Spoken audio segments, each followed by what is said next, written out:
नमस्कार, प्रज्ञाज रेसिपीमध्ये तुमचं खूप खूप स्वागत आहे। आज मी तुम्हाला लसणी डाळ कशी बनवायची ते दाखवणार आहे।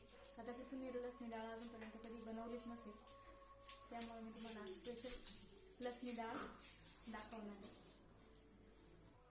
इथे मी तूर आणि मूग डाळ दोन्ही समप्रमाणात धुवून घेतली आहे स्वच्छ। त्यानंतर आपल्याला लागणारे साहित्य, इथे मी कढीपत्ता घेतलेला आहे, 5 ते 6 मिरच्या घेतल्यात, 2 जिरे घेतलेत, 1 चमचा मोहरी घेतली आहे, हळद घेतली आहे अर्धा चमचा, इथे मी 2-3 लवंग घेतले आणि 3 मिरे घेतली।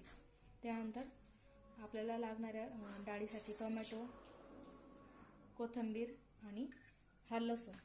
हा सगळ्यात महत्त्वाचा आहे लसूण। ह्या लसणाला तुम्ही सोलायचं नाही आहे, याला असंच घ्यायचं आहे। का नाही सोलायचं आहे? कारण की जर तुम्ही याला जास्त सोललं तर हा डाळीमध्ये शिजून जाऊ शकतो। आपल्याला लसूण डाळ बनवायची आहे, तर खाताना आपल्याला पूर्णपणे लसूण लागला पाहिजे तोंडामध्ये, त्यासाठी आपण हा लसूण सोलायचा नाही। चला तर मग रेसिपीला आपण सुरुवात करूयात। इथे मी एका टोपामध्ये अर्धा टोप पाणी घेतले। आता यात आपल्याला कोणतीही प्रकारची फोडणी न देता सगळं साहित्य ह्यात टाकायचंय। आपण ह्या मिरच्या पण अशाच टाकून देणार आहोत, त्यानंतर कढीपत्ता पण असाच टाकणार आहे आणि जिरे, सगळं साहित्य आपण हे असं कच्चच टाकणार आहे। याला कोणत्याही प्रकारची आपल्याला फोडणी द्यायची नाही।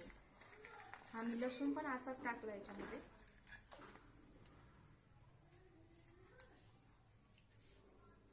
सगळं साहित्य आपल्याला ह्याच्यात टाकून द्यायचं। त्याचबरोबर इथे लगेच आपल्याला डाळ पण टाकून द्यायची आहे।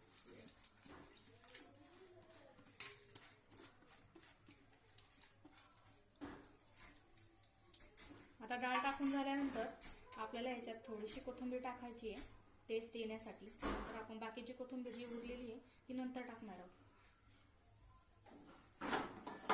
आता आपण ह्या डाळीला पूर्णपणे शिजून देणार आहोत।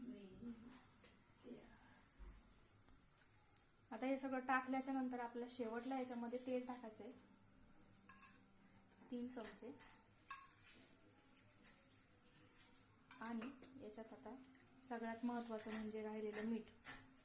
तर मी याच्यात 1.5 चमचा मीठ टाकते चवीनुसार।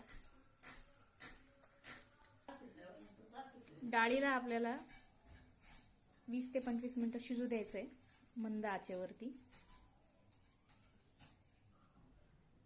तुम्ही बघू शकता इथं डाळीला चांगल्यापैकी उकळी आलेली आहे। आता आपल्याला याला शिजून द्यायचंय।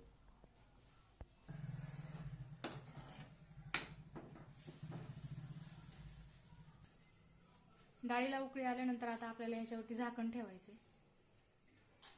झाकण ठेवल्यानंतर आपली डाळ लवकर शिजेल। हे बघा, आपली इथे डाळ शिजून पूर्णपणे तयार आहे।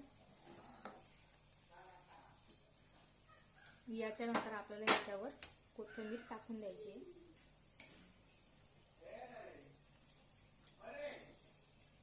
पूर्ण कोथिंबीर आपण टाकून द्यायची। बघू शकता तुम्ही इथं आपली लसूण डाळ तयार आहे आणि तुम्ही बघू शकता की आपल्या लसणाचा बिलकुल पण गाळा झालेला नाही आहे इथं। तर पलासोबत आपण का ठेवलं? कारण की लसणाचा गाळा होऊ नये म्हणून। हे असा काढून तुम्ही लसूण पण याच्यासोबत डायरेक्ट खाऊ शकता। लाईक करा, कमेंट्स करा की डाळ कशी झाली आहे, घरी नक्की बनवून बघा। माझ्या घरच्यांनाही खूप आवडते आणि एकदा तुम्ही जर बनवली तर खरंच तुम्हालाही खूप आवडेल।